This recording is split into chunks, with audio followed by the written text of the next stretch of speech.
Alright, so what you can see here is that I'm cleaning up my lines a little bit. This is a traditional drawing that I did because I can't get as steady of lines when I'm drawing on Photoshop. So all I'm doing right now is I'm increasing the contrast. I'm going in and I'm lightening up areas where you can still see some of the pencil sketch before I went in with my darker lines. Just cleaning it up a little bit to make it look nicer because I use multiply to make it so that I can color beneath the lines, and if you still have all those little grainy bits, they will show up and it won't look as clean or as nice.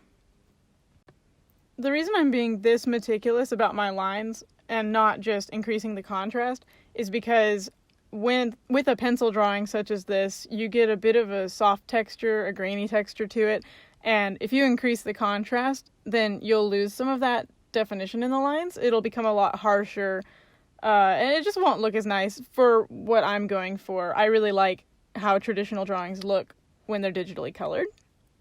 And here I'm just going in and trying to add base coats in, but before I go into anything else, I just want to mention that in the show, Mao Mao doesn't have either whiskers or a tail, if I'm correct about that. I know he got his tail lopped off in some battle. I can't remember if he doesn't have whiskers or not, canonically, but I did draw the other cat with whiskers and a tail, assuming that in that universe, cats would have both of those things.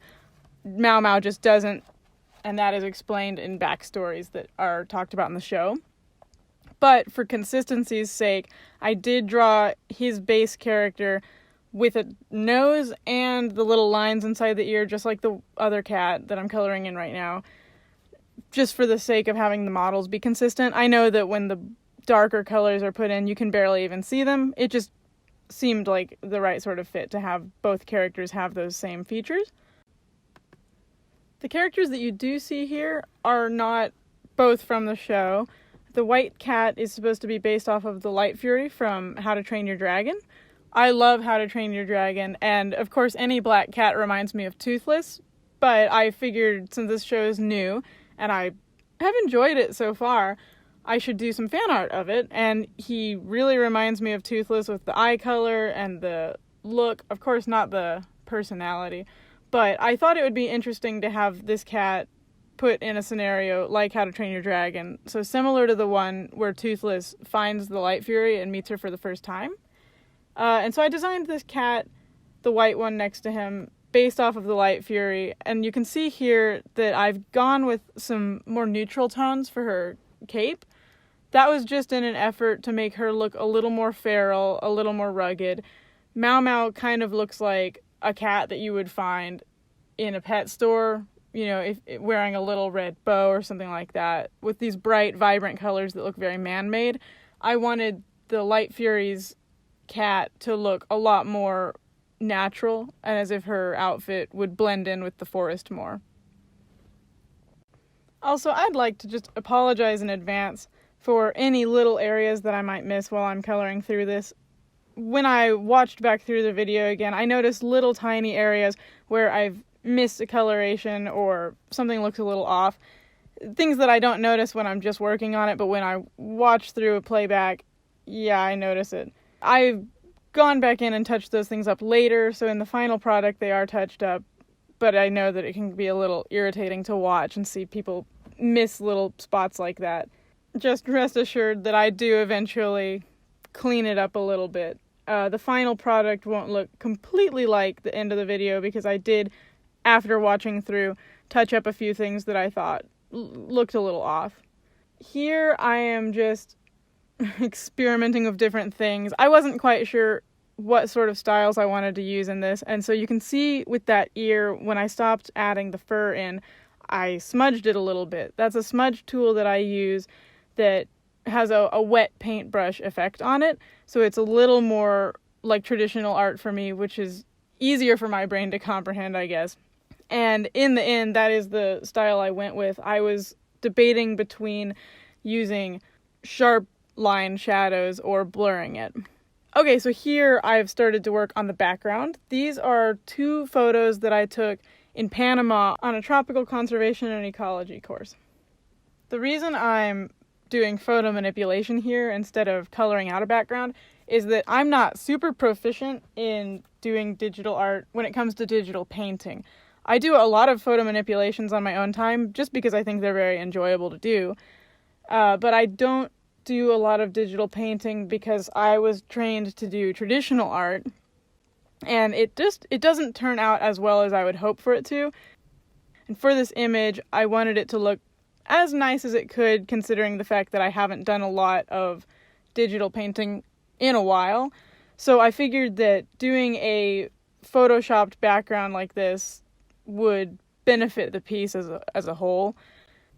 You can see that I'm going in here and just erasing out this rock that was from one of my pictures. That's not necessarily advisable. I'm doing this just super meticulously by hand because I think that the result is nice. But it does take a lot of time, and if you're short on time, this is not a recommended method. You can just select certain objects, cut them out of a picture, and clean that up later. And there's other methods to do, but in general, I like to take the long way around because I like the result. Here I'm just manipulating the image to look how I want it to. You saw me earlier adding in rocks to that bottom left corner over there. That's just because for the amount of space I wanted the characters to be standing on, my picture didn't have enough of it, so I created rock from other areas to make it the shape that I wanted it to be. Here I'm just trying to color match with the background a little bit, and later I go in and adjust the background colors as well. But off to the side, out of screen, I was looking at a How to Train Your Dragon screenshot from the third movie for a little bit of reference, and a lot of their scenes were darker, kind of gray tones, and some of them even had kind of teals. So the reason that I'm going in and trying to turn these rocks teals and greens and things like that is because I'm both trying to match that picture and the background, hoping that I'll eventually go back in and then change the background color to a bit more of a teal tone. What I'm doing here is attempting to do a bit of speckling on the rocks to give it the appearance of being in this forest and having the shadows from the trees above. It's not completely successful, I would say. It's been a while since I've done photo manipulation like this, but this is a background image, and I go in later and blur it out. Really, what I'm doing here is just trying to make it look as reasonable as possible. There I'm building a tree from other bits of trees. I like to just draw on other pieces of the image to make it look as natural as possible. The tool that I was using there that cleans up like the spot healing tool, it's not 100% perfect, so going back in and adding extra things like that will clean it up. As you can see here, it doesn't completely matter since I'm going in and blurring out most of the background anyways, but I think that the overall result is better the more work you put into the beginning of the project before you start finalizing with things like a blur effect or darkening it up, for example. I think that if I didn't make it look as nice as it could while it was sharp, the result would still show in the end of the drawing. And you can see here that the rocks and the background don't completely match still. These are things that I altered later. But as of now, I'm just trying to get a cohesive base for my characters to be in so that I can get a good idea of what sort of shading I have to do on them. You can see that there's a little layer 1 up top of my characters that I have with the opacity set at around 50% or so that every so often I can look at where I want their placement to be. And that's just to get a good idea of the setting and what I really want to be focusing on. You can see that I'm just doing touch-ups now. I'm adding in these bluer areas, the fog, the lighting, just to try to give it a sort of ambience that's a little different than the original images were. I want it to look or match a little more with the tone of How to Train Your Dragon. It's this sort of dark, mysterious, and almost exciting tone. And I don't think you get that with the original image. So here I'm just adding that background in, seeing where the characters look best. I end up making the characters a little smaller than they were originally, which takes away from them being the focus slightly, but I really thought that they worked better in that area of the image, and I like the amount of background that I had in it since I put so much effort into it. I might do a cropped version at some point, but there is something to be said about the sort of cinematic quality of having a large background, a large camera angle with the smaller characters in it. Okay, so what you can see me doing now is trying to get the characters to look like they're a part of this image itself. I don't want them to stand out from it too much. As I mentioned earlier, I wasn't sure what shading style I wanted to use for Mao Mao. And you can see that I'm struggling a little bit with the highlights because the highlights didn't look right being so sharp. So at the moment, I was kind of struggling to make it look as I wanted it to. But then I was reminded of the smudge tool that I had used for the Light Fury's cat's ears, and I decided to try smudging the different shadows and highlights and seeing if I liked how that looked. And the painterly style that I got with it, I did end up enjoying, although it's a little difficult to see that detail from far away, and I think a lot of it gets lost. But I still think that shading style is the one that I preferred for this image. So, just as with anything else, as I go through and rewatch this, there are things that I noticed that I had missed before. And in this, there are areas where the shading doesn't look quite as I would want it to. Some areas where I put the shadows in the wrong place, or I didn't quite finish them, or they just look a little off. And you'll see it with the reds on Mao Mao's cape. I had a little trouble matching the lighting on the cape to the lighting of the background, and I think the issue here is that you can't just add white and black at a certain opacity to a color and have it look like the correct shading. You have to use different colors to match them and get better contrast. Since I was trying to do this image sort of quickly, I did for the most part use blacks and whites, but occasionally I would use dark blues and light blues to try to get the effect I was looking for. You'll notice that when I'm smudging the whites and the blues over the red, it just gives a sort of pink hue to it, and it doesn't quite look like it would in that natural setting.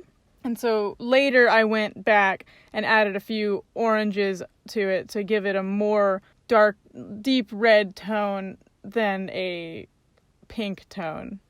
That was the only color where I really seemed to have that issue with it, because it's just so unnatural for the setting. But everything else, the black and the white, pretty much worked with it. You'll notice probably that the Light Fury's cat's sort of belt line area, the shading on it, I didn't go in and smudge it. I had forgotten at the time that I left the pants layers merged together, and I forgot to smudge that in. When I went back in and touched it up, I fixed that area. Here, I'm just going in and adding darks to all the areas where I think they need to be. I know full well that when I add in the blue lighting overhead, when I layer it over all my colors, it'll change all that, but it helps me to have all that shading figured out beforehand. When I put the lighting in, I'll be erasing it in areas where those shadows are to try to recover them. The last area that I'm working on here is Mao Mao's sword, and I did keep it in its sheath because I figured that in a scenario similar to How to Train Your Dragon, where the feral animals don't trust people with weapons, it probably would have gone the same here, and Mao Mao would have taken the sword off and laid it down without having pulled it out. Alright, well, after the final touches on that lighting, and the final touches I made after the video, this is the image I ended up with. Thank you so much for watching this video. I'm actually pretty proud of how it turned out, considering I'm not the best when it comes to digital coloring. You know, I have to cheat a little bit with that smudge tool. But I'm really happy with how this turned out. I love the show, I love How to Train Your Dragon, and I just wanted to pay as much homage to it as I could. Thank you for watching. I guess I'll see you if I make a second video like this. I plan on making one for Infinity Train, which is another cartoon that has come out recently that I thoroughly enjoy. So if I make one of those, keep your eyes open for that.